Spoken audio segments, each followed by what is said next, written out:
Hello and welcome to the Institute of Measurement and Control Central Northwest Section podcast.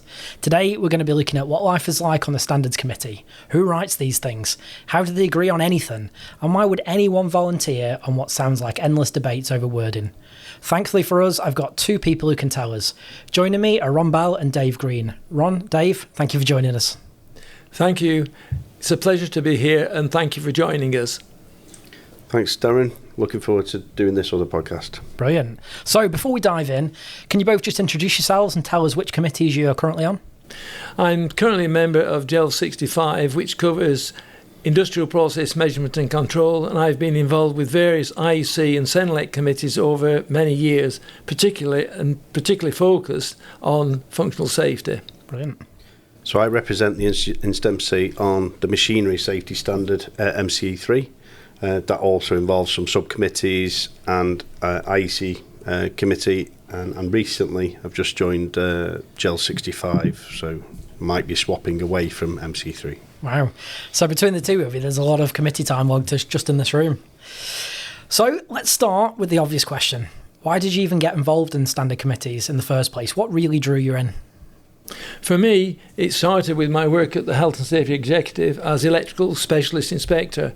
My role was all about electrical engineering and control systems, and I quickly realised that shaping technical policy and being involved with standards committees was essential to making a real impact. Brilliant. What about you, Dave? So I was slightly different in that I worked in a safety consultancy with many colleagues around me already sitting on standards committees.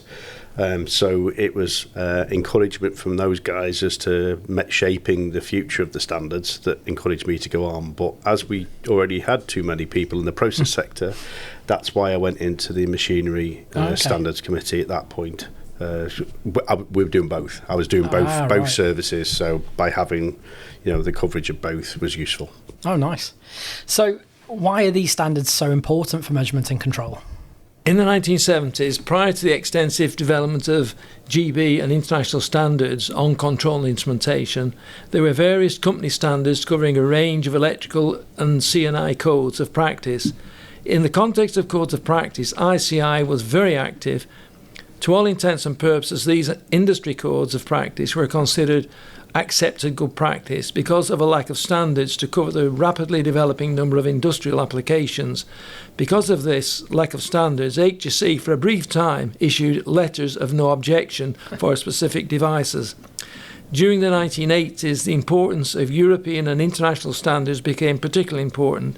At this time, industry trade associations and HSE played a major part in the development of European and international standards. Wow. So in the machinery industry, the birth of the European Union and European directives meant that standards became more important. There are many harmonised standards to those directives. Now, obviously, I'm just talking about machinery directive, but there could be ATEX directive, pressure regulations, etc. So that was why there were standards were important, and now standards also are supporting things like cyber and functional safety, as well as pure machinery-based standards. Right, wow. I mean, for both of you, what would you say has probably been the biggest challenge when you're actually working on the standards committee? Well, I'd say my biggest challenge was in IEC TC 44 Working Group 15 when I was working on a team across the world. So we had members from the USA, EU, Japan, and it's just trying to make sure that the requirements in that standard are not focused on one particular region. And it was very interesting asking someone from the north and someone from Scotland to tell people if the English was correct. But it's making sure you find the compromises that meets the needs of each region, and that those that don't speak English understand what you're trying to say, rather than trying to make it King's English. Yeah, I could definitely see that being a challenge. Definitely. Yeah. What about you, Ron? In the early days of rapid development of technological issues, the biggest challenge was to get up to speed on the technical issues themselves. I was joining committees of significant levels of complexity, and many of those on the committee had spent years on those topic areas. In the many challenging debates, they did not take prisoners. However, it was a particularly good basis for gaining experience. Wow. So I'm guessing in those instances, you've got a lot of people with really different competing kind of interests. How do you actually reach a consensus when moving forward? I do not think I have an easy answer for that question. As a convener, it is of fundamental importance to gain the respect of those on the group and to treat all on the group with respect. Of key importance to bear in mind is that consensus process is of vital importance. Right. I think on some of the topics, it's easier to get a consensus than others. Okay. And I think it's about the whole team listening to one another and coming up with a middle ground. If you've got someone far left and other one far right, try and find somewhere in the middle. Where do you typically see yourself in those situations, Dave? Are you the mediator? It depends on the topic, to be perfectly honest. There was a couple of things in one of the standards where it was completely wrong, and I stuck my heels in and I dug in. Thankfully, that part of the standard vanished completely when it came out as a published standard. But you just got to try and find something that everyone can live with, and it might not be perfect, but it's moving forward from nothing. Yeah, no, I understand. So what kind of have you been particularly proud of? Is there a standard that you've done where you've had a massive contribution that you're proud of? Well, yes, definitely. IEC 61508 editions 1 and 2. It's had a huge impact, not just as a standalone standard, but also as the foundation for many sector-specific ones like ISO 26262 in the automotive sector. So most recently, the one I'm more proud of, it's not issued yet, is BS 8559. It's a British standard, not an international one. But this supports implementation of functional safety circuits in fluid power systems, so pneumatics and hydraulics. Nice. Because there's plenty of guidance out there for electrical systems and instrumentation systems, but less on fluid power. Now, I'm not a fluid power expert, but there are people on that team that are, and it's about bringing the functional safety learnings across from the electrical instrument world into fluid power systems. And it was a very interesting meeting at the National Fluid Power Centre in, I think, Derby. Oh, wow. Look it up if you want to look. It is very impressive, that place. So that, hopefully, fingers crossed, it solves a problem when it goes live. Why do you think that's been left behind? I think because people know less about it. And how do you have diagnostics in something that doesn't have anything electrical? Yeah. That's the challenge, and that's the challenge that we were going through. Nice. So, being on a committee, it is voluntary. You have regular jobs as well. How do you actually balance that? It can't be easy. Well, I have been fortunate that an important part of my work and career has been fundamentally based on the development of my standards work in relation to functional safety. Right. Yeah, as I work in consultancy now, I can be a bit more flexible. So I do try and schedule meetings carefully so that standards meetings can fit in with other stuff. Doesn't always work, but as long as I cover my work that I need to do, then there's always that flexibility. I can skew hours and stuff like that. Yeah. The joys of consultancy, eh, Dave? Those are the joys, yes, and there's other non-joys. Yeah. So the technology moves really fast. How do you keep the standards relevant as things evolve? Well, it's a real challenge. With increasingly complex semiconductors and now AI, standards have to be developed within a reasonable time frame, or they risk becoming obsolete before they're even published. Yeah, it is a big challenge. By the time the standard's published, then actually you're a few years out of date with technology already. Yeah. So it's the refresh intervals on standards is really important, but to keep up with technology, it's not often enough. The technology, the growth is so rapid. Absolutely. Now. It's a nightmare. Yeah. It must be. So but the other thing is you can't be changing the standard every year because otherwise no one can stabilise. Yeah. So you have got to balance out the new technology versus stabilising standards. Emergency stop standard came out in 2015, and there are people still installing emergency stop systems to the old standard. It's been out 10 years, so I don't profess that that's the right thing to do. Stabilise for 10 years, but yeah. Yeah. So obviously we're talking about new technologies. Yeah. What emerging trends do you think are coming through which are going to need either a revised standard or even a new standard in itself? Well, complex semiconductors are getting increasingly complex, and AI are the big ones for me. Right.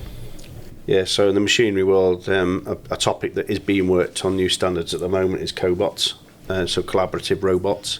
That's probably one of the biggest things, and self-driving machinery systems. Yeah. So there are these forklift trucks and vehicles that follow the path and have their own smart zones and things like that. They're probably the bits that are moving quickest in the machinery zone. Right. Are they not covered? How are they covered now in the standards? Then? So there is an what do they call them? Autonomous vehicle standard already, and there are some elements of the existing robotic standard, but there is going to be a new set of standards for cobots. Right. Okay. So it's sort of covered very briefly, but the new standard. So it's 10.218 for robots, and it'd be 20.218 for cobots. Right. When they come live. Because there is that difference. There is a human interface with the robot. It needs to be different and consider different. Absolutely. So that makes sense. Yeah. Yeah, excellent. Yeah. So what advice would you give somebody who's thinking about joining the standards committee? Obviously, you two have been in the standards committee for a long time now. You came in to a point and you've learnt on the job. What advice would you give to be the next budding member? I think that's a very good question. I think make sure you've got enough technical experience in the topic before you join, and enough time to contribute effectively, which is of vital importance. Yeah, I think time is, with any volunteering, when people go a day job, it's really difficult to free that time up. We know as being part of the institute, trying to free time up is difficult. Absolutely, yeah. I think one of the things to understand is if you go as nominated onto a committee, you'll be nominated for your expertise. Yeah. So it's not a learning journey. Right. Yeah, so make sure you've got some knowledge before you go on. If you're still learning the basics, it's probably not the right time for you. That you're expected to go in and contribute, not to sit there and take notes. Yeah, you've got to shape the future ultimately. Absolutely, you've got to provide your opinion on what's being proposed in a technical expertise way, not, I like the way that's written. Yeah. You've got to understand the implications of the way it's written. No, excellent. So obviously, as I said, you've both been on committees for quite some time now. What would you think is your most rewarding part of doing that? It's about seeing the end result and seeing standards come out, which hopefully leads to safer things. That's what all the standards are there for: consistency between companies, countries, etc., and fewer safer applications, fewer injuries. Knowing you've had a hand in that is good. And then obviously when people find out you're on the committee and you don't like a bit of a standard, getting the grief for that bit that they don't like, but that comes hand in hand. It's all about that compromise. Yeah. What about you, Ron? What's been the most rewarding part for you? Well, I agree with Dave. Knowing you're contributing to something that benefits society, allowing new technologies to be used safely, that's, to me, a major issue. Yeah, absolutely. So that's the rewarding part of being on the committee, but what about when there's disputes? Well, I think it goes back to the consensus and respect, exactly what we talked about earlier. I think that what you need to do, I haven't got a formula. I never had a formula to say, oh yes, we need to do this if we have a problem. I think the issue is your experience helps you in deciding what the best way forward is. Should we try and debate it in the big open committee, or should we have task groups to actually look at this in more detail and then report back? But again, consensus is a key issue in these disputes. Yeah, brilliant. Yeah, you're right. What about you, Dave? So on standards committees, it's no different to any other committee. We have to handle disputes in committees. Even in the Institute, we have committees with people with different opinions. I think the difference on the standards committees is everyone's there because they have an expertise. So if they're having a disagreement, then it's for a knowledgeable reason. So therefore, working through why people are disagreeing, then through the drafts and the comments and revisions, hopefully at some point you get to a point where you can sign something off. Yeah. And it's that middle ground, as I mentioned before. And I suppose really you need that healthy conflict in there to make sure the outcome is the most beneficial one. If everyone just Absolutely. kind of rolled if we just over wrote it down and it went straight out, then it's probably not going to be worth the paper it's written on. Yeah. Brilliant. So one final question, I'm not going to keep you too much longer now. So over the past decade, what's that one standard that you think's had the biggest impact on the measurement and control? Well, I'm probably biased on this. Since I started on the IC project in about 1988, it's no contest. It's enabled emerging technology to be harnessed safely. There's definitely a biased view there, Ron. Do you want me to redo it again? I think in the last decade, sector standards from 615 away to the ones that have moved on the most. EX standards, things 60079, and for vapors and the other ones for dusts, are also advancing. Machinery, the trying to align ISO and IEC has been a big project in the last 10 years, trying to make sure that even if the methods are slightly different between the standards, the same core principles are there to make safer systems and protected systems. So, 658 shaped the way for a lot of safety standards, but introducing the life cycle has been then adopted by multiple different sets of standards, not just in functional safety, but in other areas as well. Brilliant. I suppose that's the best impact, when one has a positive impact on the next standard. And absolutely. Yeah. And also, if I could add, that, which I mentioned earlier, the 615 weight played a big part in the basis of ISO 262, which is actually for automotive systems. Right, okay, yeah. Brilliant. Well, Ron, Dave, thank you both for giving us a glimpse into the world of the Standards Committee. It's been great hearing how these standards actually kind of come to life and your involvement in that. So thank you very much for your time. And thank you for listening to the Institute of Measurement and Control Central Northwest Section podcast. Until next time,